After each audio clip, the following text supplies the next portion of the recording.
I pressed end on the call, stared at my phone, and whispered to myself, they've crossed the line. Just an hour earlier, at my son's wedding, his bride had screamed at me in front of every guest. "You're not welcome here! Go away!" I didn't run. I didn't shriek back. I froze. But inside me, something snapped. Within 60 minutes, I would cancel every payment, every vendor contract, every arrangement made in my name, and orchestrate a retaliation that left them scrambling. What she thought was humiliation would soon be her reckoning.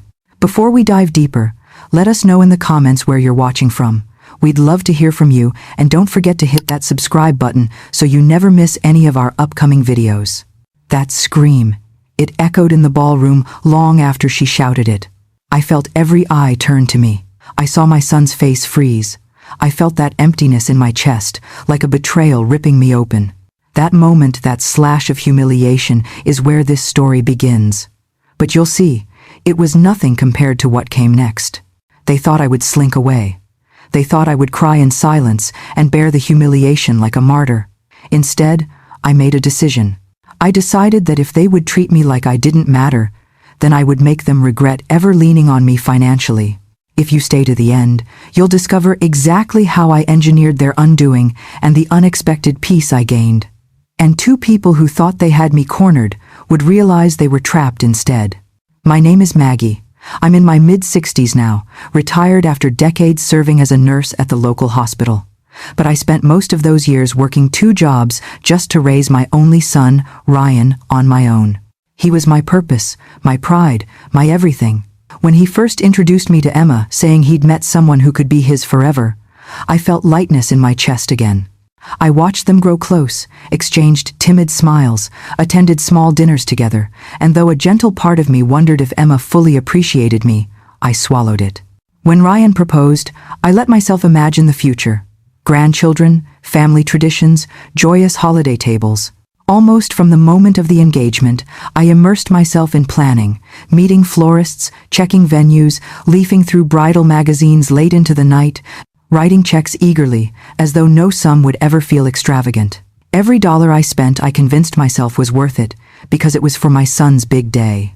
Yet as the wedding approached, I noticed how Emma seldom said, "Thank you." She accepted tasks I offered, but her eyes rarely softened with gratitude. I brushed off the first few moments of coldness, but they planted seeds I would later see bloom into something far darker. The first sign of what was coming didn't appear in a scream or an argument. It came disguised as laughter. I remember the night of the rehearsal dinner, candlelight flickering on polished wine glasses, soft music playing, and Emma's family gathered like royalty in their matching smiles. I had spent the day helping the caterer set up, ironing the napkins myself when the staff fell behind schedule. I arrived at the dinner in a modest navy dress, a gift I bought months before, hoping to look presentable but not outshine the bride's mother. I sat near the middle of the table, smiling through exhaustion, when Emma's mother leaned forward and said with a grin, "We're lucky. Emma is marrying into such a simple family. It's refreshing." The table laughed, not because it was funny, but because nobody knew how else to respond. I looked around for Ryan's eyes, hoping to see him frown, defend me, say something. But he simply looked down at his plate, his fork pushing at the food, pretending not to hear. In that instant, the warmth I had carried for months felt like it drained from my chest. I reminded myself to stay polite, to hold my head high. I raised my glass, smiled thinly, and thanked everyone for being there. Inside, I was breaking. I had never cared about appearances or status. I worked to survive, to give Ryan the education and life I never had. And now, the same people who had gladly accepted my checks, my time, and my love were looking at me like a burden they'd have to tolerate for one more night. The air at that table was heavy with something I couldn't name, a quiet mockery wrapped in politeness. I kept my voice steady, answered questions when spoken to, laughed when expected. But every second was a quiet humiliation. As the evening went on, I noticed how Emma would exchange glances with her bridesmaids whenever I spoke.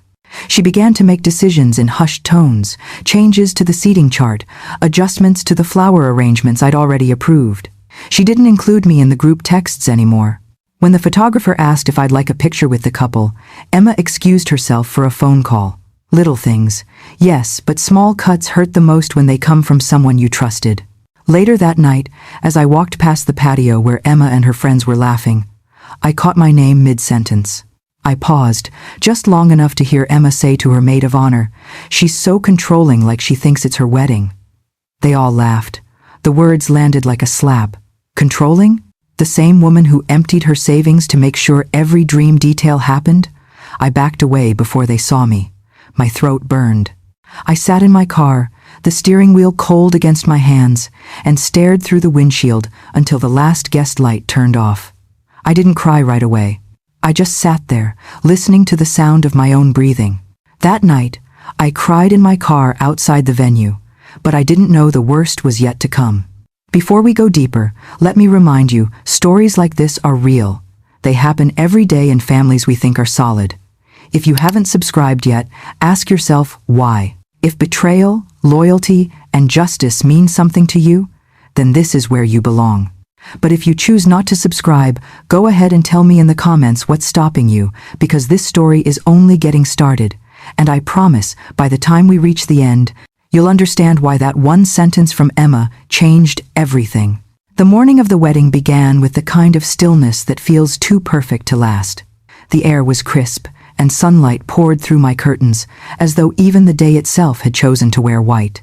I stood before the mirror, fixing the small silver pin Ryan gave me years ago for Mother's Day. It was my quiet way of carrying him close. My heart fluttered with nervous joy, not fear. I wanted to believe that today would mend what had been cracked at the rehearsal dinner. Maybe Emma would finally see that everything I'd done came from love, not control.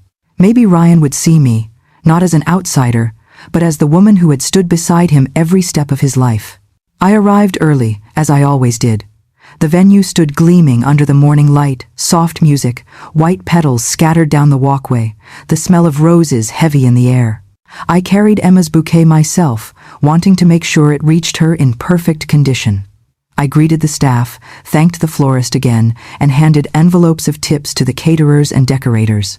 The planner, a woman I'd met several times during preparations, avoided eye contact. When I asked if I could place the bouquet in the bridal suite, she hesitated, her clipboard clutched to her chest. Then, with a carefully measured tone, she said, "I'm sorry, Mrs. Carter, but the bride said you shouldn't be backstage." For a moment, I thought I misheard. "What do you mean?" I asked quietly, trying to keep my voice steady. The planner's eyes darted away. "It's just, she wants to avoid confusion. She said you might, stress her out." I stood frozen. The same woman whose dress alterations I paid for, whose makeup artist I booked, whose entire wedding I financed, now considered my presence a source of stress. I felt the blood rush from my face. Still, I nodded, because dignity was the only thing I had left to hold on to. I turned to walk back toward the seating area, bouquet still in my hands, when a soft gasp rippled through the guests. Emma had arrived. Her gown shimmered under the sun, lace trailing behind her, and her bridesmaids fluttered around her like petals in motion. I stayed at a distance, watching with a small smile, hoping she'd acknowledge me. She did, but not in the way I expected. Her eyes met mine, and the warmth I once hoped for was replaced by something cold, almost triumphant. She whispered something to Ryan, and I watched his face stiffen. Then, she raised her voice, sharp enough to slice through the crowd. "You're not welcome here. Go away. You've done enough already." The laughter, the music, the chatter, all of it stopped. The world shrank to the sound of her voice. I felt every head turn, every eye fix on me. Someone's glass clinked against a plate and then rolled to the floor. I looked at Ryan, my son, the boy I raised alone, the man I thought would always defend me. His mouth opened slightly, but no words came out. He just stood there, frozen, as if waiting for someone else to fix it. My fingers loosened around the bouquet. The petals brushed against my palm, soft, fragile, and then fell, one by one, to the ground. I didn't bend to pick them up. I straightened my shoulders, lifted my chin, and walked away without a word. Each step felt like walking through water, heavy and endless. I could hear the faint whispers behind me, pity, shock, maybe even relief from some. My vision blurred, but I wouldn't let the tears fall. Not there. Not in front of them. When I reached the parking lot, I finally stopped. The laughter and music had resumed in the distance, muffled by walls and distance. I gripped the edge of my car door and leaned against it. I could feel my pulse in my throat, wild and uneven. I wasn't angry yet. I was empty. But in that emptiness, something began to form a small, fierce flame of resolve. I thought about the checks I'd written, the contracts in my name, the bills charged to my account. I thought about the way they had used me, dismissed me, and humiliated me publicly as though I were disposable. And then, just like that, the emptiness was gone. It was replaced by clarity. Cold, precise, steady clarity. I realized that all it would take was one call, maybe two, and everything they had built on my generosity would crumble. It wouldn't undo the hurt, but it would balance the scales. But as I reached my car, something inside me snapped. I wasn't going to cry anymore. I was going to act. Before we continue, I need to ask you something. If you've ever been betrayed by someone you love, if you've ever swallowed pain in silence, then you know how moments like these can reshape a person forever. So ask yourself, are you really going to listen and leave without subscribing? Because what comes next will make you question just how far love can go before it turns into something unbreakable. The car felt like a confession booth, quiet, suffocating, and full of unsaid words. I sat there for several long minutes, gripping the steering wheel, staring out the window at the people I once thought were my family. Inside that venue, laughter floated faintly through the walls, but to me, it sounded hollow, cruel. I could almost hear Emma's voice echoing in my head. "You're not welcome here." I turned my phone over in my palm. My reflection stared back, eyes swollen, but sharp. My pulse slowed. For the first time in years, I felt something other than pain. I felt control. They used me. Every bill, every flower, every dime, all in my name. Every dream they built was built on my sacrifice. Every luxury, every detail, every toast I paid for it. And they thought they could just erase me like I was nothing. My fingers hovered over the phone's screen. Then I began. The first call was to the venue manager, a man I'd spoken to so many times, always polite, always accommodating. "Hi, this is Maggie Carter," I said, my tone steady. "Please cancel the booking under my card." A brief pause followed. "Ma'am, cancel? The event is already in progress." "I'm aware," I interrupted softly, "but it's under my name, my payment, my authorization.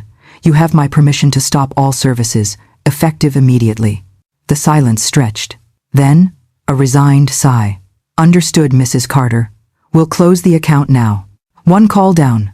My heart pounded, not from guilt, but from the quiet satisfaction of reclaiming what was mine. Next was the caterer, a family-run business that had been so grateful when I prepaid for everything in advance. "This is Maggie Carter. I'm retracting payment authorization. Please pack up and leave once this message is received." The woman on the other end hesitated. "Ma'am, are you sure?" The guests. "I'm sure." My voice didn't waver. Then came the florist, the band, the photographer.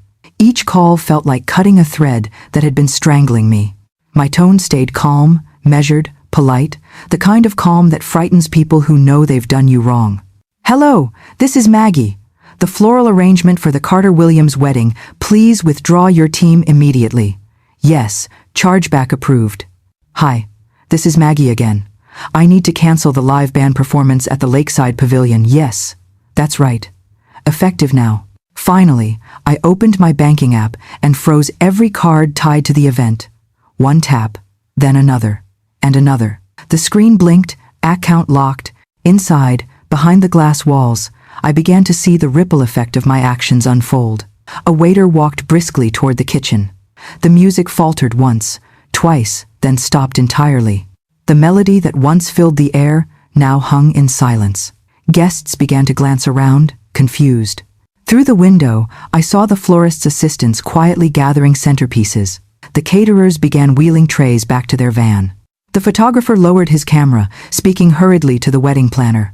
And there, right in the center, was Emma, in her white gown, face tightening with irritation as whispers began to spread. "What's going on?" she mouthed, scanning the room. Then her voice rose, sharp and panicked. "Where's the food? Why are they leaving? Somebody stop them!" The planner rushed up, pale and stammering. Ryan tried to calm her down, but she shoved his hand away, her veil trembling. The chaos built like a slow-moving storm, confusion giving way to shouting, shouting giving way to panic. One of the groomsmen ran toward the back exit, shouting something about payments being reversed. The sound of clattering trays echoed through the hall.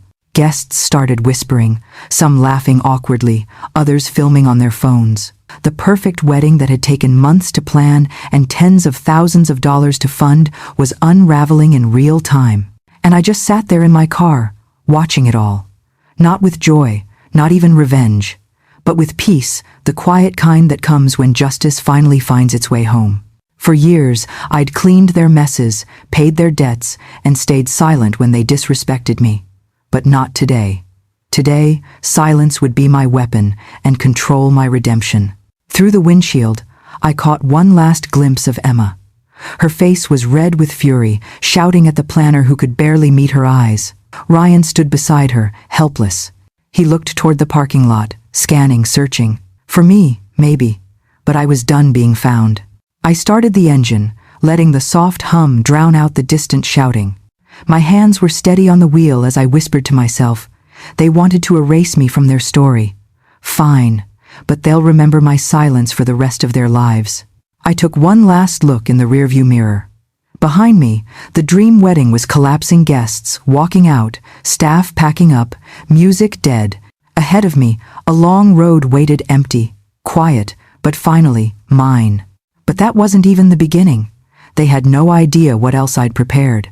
As I drove away from the venue, the weight that had been pressing on my chest began to lift. The further I got, the quieter the world became, just the sound of the tires on the road and my own breath.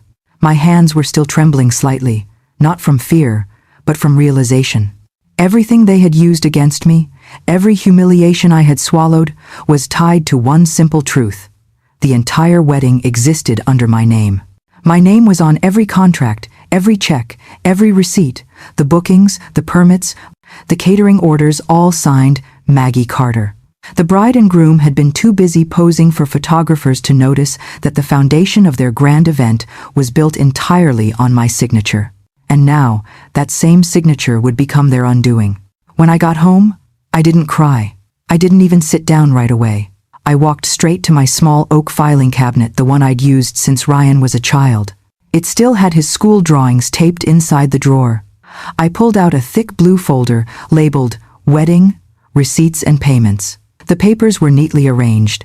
Invoices, confirmation emails, and payment authorizations, each one stamped, paid in full by Maggie Carter.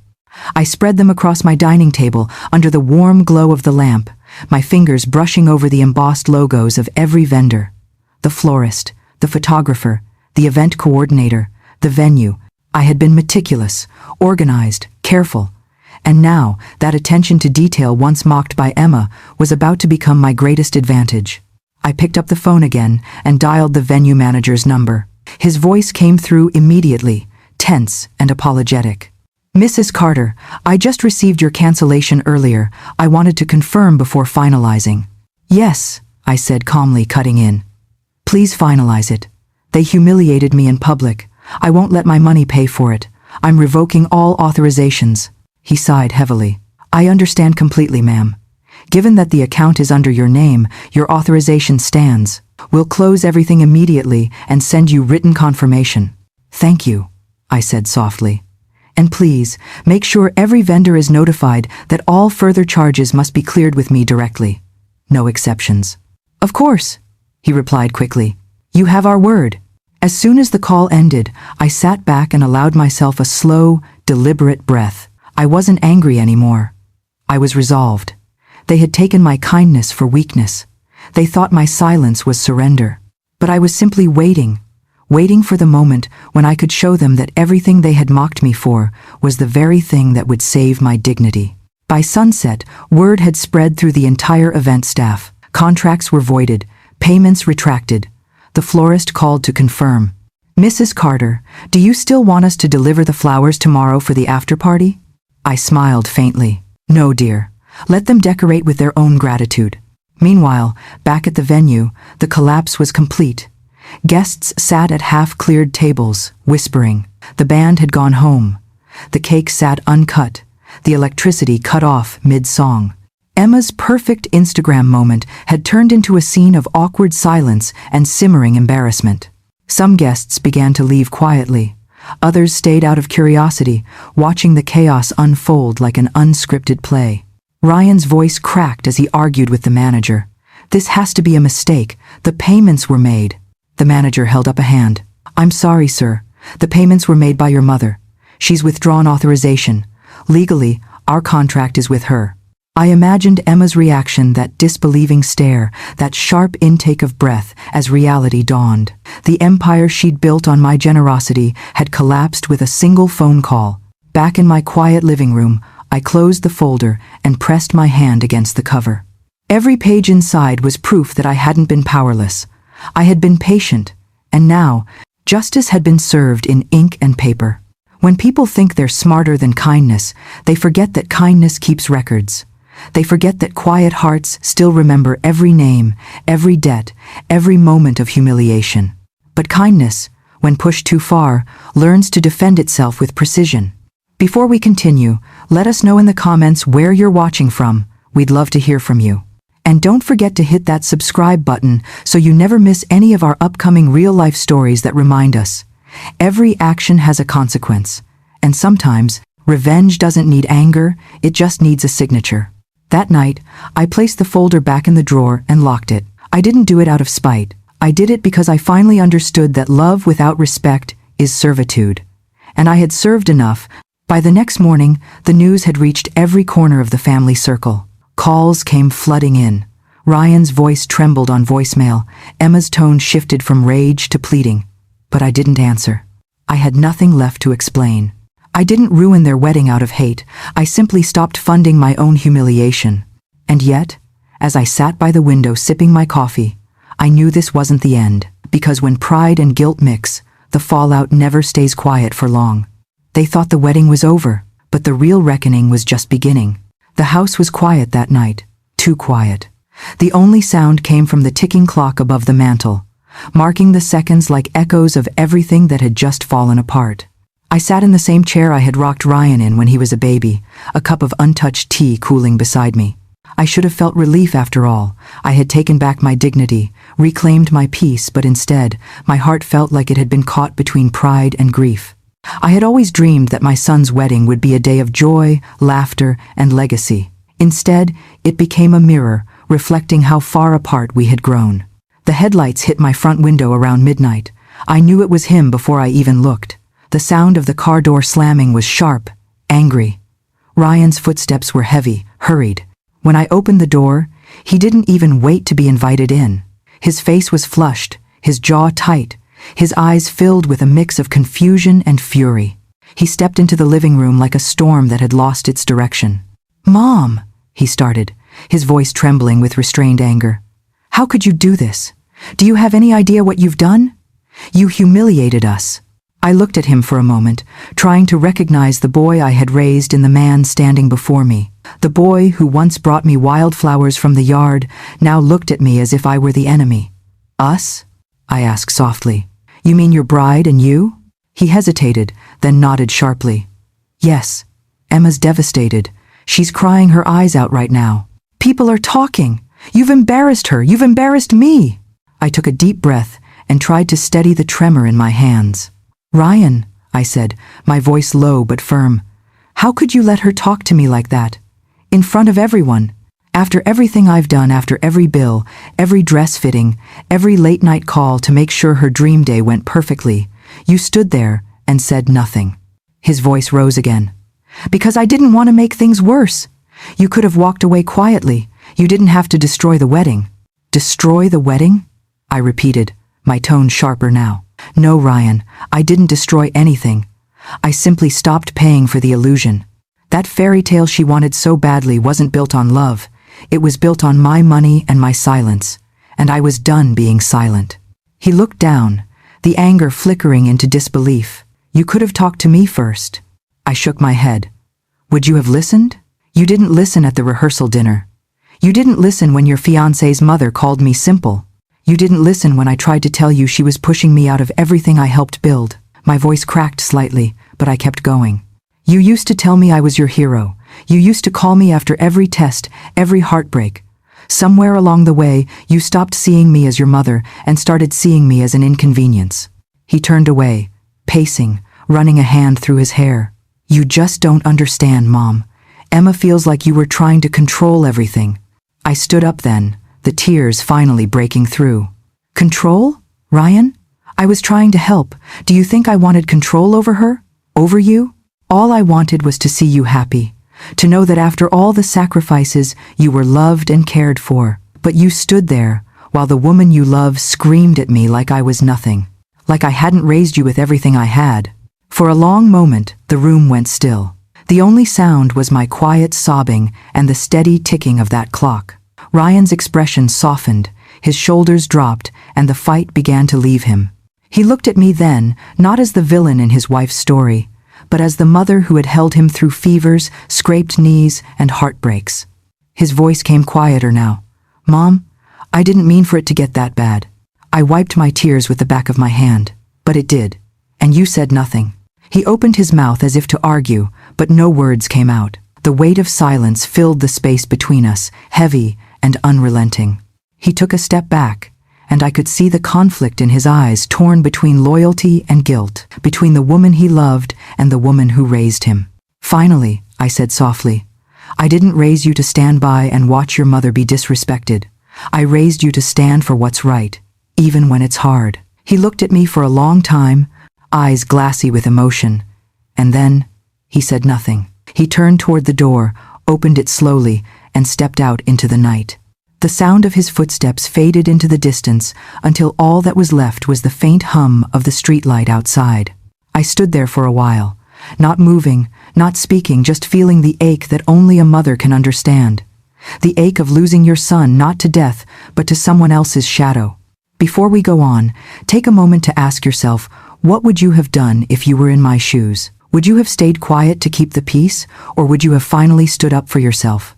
Drop your answer in the comments, and if this story speaks to you, don't wait. Hit that subscribe button right now, because life teaches hard lessons, and the next chapter shows just how much silence can cost a mother's heart. As I locked the door behind him that night, I felt something shift inside me. For years, I had been the one holding everything together. The house, the memories, the sacrifices. But that night, for the first time, I let go. Not out of anger, but out of necessity. I whispered to the empty room, "If he ever comes back, I hope he comes back as the man I raised, not the man she made him."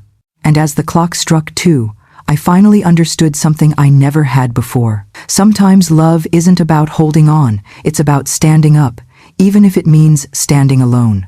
By the next morning, the story had already started spreading, not through whispers this time, but through screens, texts, and the cruel efficiency of the internet.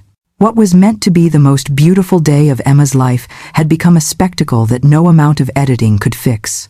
A shaky video, taken by a guest who clearly hadn't been invited to keep secrets, showed the moment the band packed up mid-song.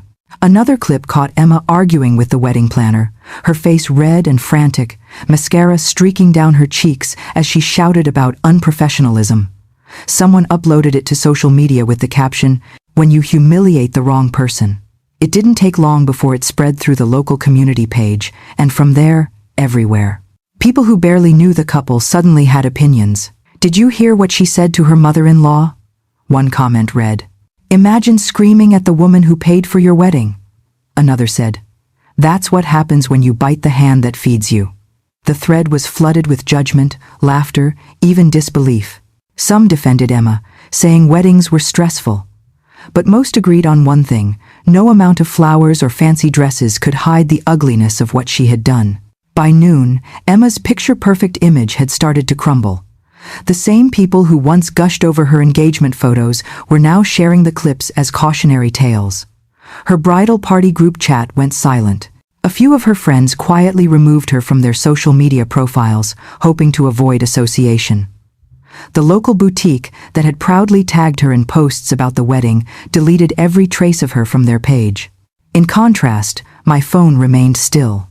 No calls, no texts, no notifications, just the quiet hum of peace. I sat by the window that afternoon, watching the sunlight stretch across the room, and for the first time in a long while, I felt no guilt about the silence. I reached for my phone, opened my gallery, and slowly scrolled through the photos I'd taken in the months leading up to the wedding, pictures of flowers, table settings, dress fittings, invoices, smiling faces that now felt like strangers.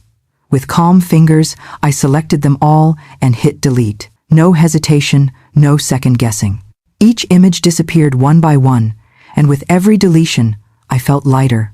As I set the phone down, I realized that I had spent so much of my life documenting other people's happiness while quietly burying my own. It felt good to let go. I didn't need those pictures. I didn't need proof of what I had done or what I had lost. The memory of it all was enough, and it was mine, not to be shared, not to be reposted, but to be learned from. Out there, Emma's day of glory had turned into a series of digital reminders that no one forgets cruelty when it's caught on camera. I imagined her scrolling through the comments, reading every word, feeling the sting of what she had once so casually dished out. Her pride, the same pride that made her humiliate me, had now become her undoing. People she admired were now whispering about her downfall over brunch. Invitations that once came easily now seemed to stop. Her dream wedding had turned into a story parents told their children about respect and consequences. And I didn't need revenge anymore. Life had already done that for me. Sometimes, karma doesn't come loudly. It just waits patiently, letting the truth reveal itself in the places where pride once stood tall. I stood up from my chair, walked to the kitchen, and poured myself a cup of coffee. The morning light spilled across the counter as I whispered quietly to myself, "Peace tastes better than payback." Before we continue, if you've ever trusted someone only to have them turn their back on you, take a moment, because stories like these remind us how life has a way of balancing the scales. Don't wait for another heartbreak to learn that lesson. Subscribe right now so you never miss a story that could open your eyes before it's too late. That afternoon, as the sun dipped low, I looked at the faint reflection of my own face in the window. There were lines, yes, years of worry, laughter, and tears, but also a strength that hadn't been there before. For so long, I thought my worth came from what I gave others. But now, I saw it clearly. My worth came from what I refused to accept anymore. Out in the digital world, the story kept spreading, collecting thousands of views and reactions. Emma's meltdown had become a viral cautionary tale, not because of cruelty, but because truth always finds its audience. Every person watching that video saw what I had seen all along. That arrogance without gratitude always falls under its own weight. By the time evening arrived, the noise of the internet had already turned to something else, some new drama, some new scandal. But for Emma, the echo of that day would linger. And for me, silence became my reward. As I deleted the final photo, a shot of the wedding invitation, I smiled faintly and whispered, "You can't erase love, but you can erase the proof of pain." And that's exactly what I did. Months passed. The chaos that had once consumed my life faded like the final echo of a storm. The whispers stopped, the looks of pity vanished, and for the first time in years, my world was quiet, beautifully, intentionally quiet. The house that once felt heavy with memories now breathed again. I had rearranged the living room, replaced the wedding photo that used to sit on the mantel with a canvas.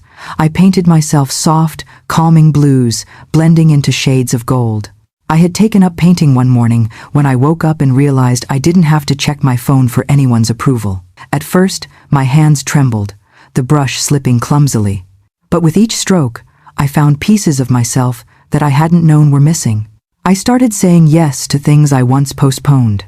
A weekend getaway with old friends, a pottery class, even a spontaneous trip to a quiet coastal town where the sea breeze felt like forgiveness brushing against my skin. I walked along the shoreline barefoot, letting the cold water bite gently at my feet, and for once, I didn't feel lonely. I felt whole. I learned that peace wasn't something someone could hand you wrapped in apologies or gifts. It was something you built from the ruins. I'd built mine slowly, day by day, one moment of joy at a time. Then, one evening, as the sky outside turned a dusky pink, my phone rang. The name flashing across the screen made my heart pause. Ryan. For a brief moment, I hesitated. So much had been said, so much had been broken, but I answered anyway. His voice trembled the moment he spoke. Mom, I'm sorry. The sound of that word sorry cracked something deep inside me. He went on, his voice breaking as he confessed how wrong he had been, how he'd watched everything fall apart and realized too late the pain he had helped cause. He told me about the sleepless nights, about the moment he saw the videos and couldn't bear to read the comments. He said he understood now the humiliation, the betrayal, the loneliness. I don't expect you to forgive me, he said softly, but I need you to know I'm not proud of the man I became. I took a deep breath. The old me would have rushed to comfort him, to fill the silence with reassurance. But the woman I had become, the one who had rebuilt her peace, knew the power of stillness. Ryan, I said quietly, I already forgave you, not because you asked, but because I needed to let go. Holding on to anger was like drinking poison and hoping someone else would suffer. But forgiveness doesn't mean forgetting or reopening doors that should stay closed. There was a pause on the other end, and then I heard him crying. Real, raw tears, the kind that come when a soul finally sees itself. I understand, he whispered. I miss you, Mom. I miss you too, I said, my voice steady but kind. But I've learned to love myself again, and that means protecting my peace, even from the people I love. When the call ended, I didn't feel the ache I expected. Instead, I felt light, like the last thread of bitterness had finally loosened its hold. That night, I poured myself a glass of tea and stepped onto the porch. The stars were brighter than I'd seen them in a long time. I tilted my head back, letting the cool air fill my lungs, and smiled. I wasn't the same woman who once stood quietly at her daughter-in-law's wedding, swallowing pain behind polite smiles. I wasn't the mother begging for respect. I was simply Maggie, whole, free. I had learned that closure doesn't always come from confrontation or revenge. Sometimes it comes in the form of silence, acceptance, and the gentle understanding that some chapters end not with anger, but with peace. As I looked up at the stars, I whispered softly, almost like a prayer. Sometimes peace doesn't come from revenge, but from finally realizing your worth. I didn't lose a son that day. I found myself again. And with that, I turned off the porch light, walked back inside, and closed the door, not out of bitterness, but out of grace. Because the story was no longer about what I had lost. It was about everything I had become.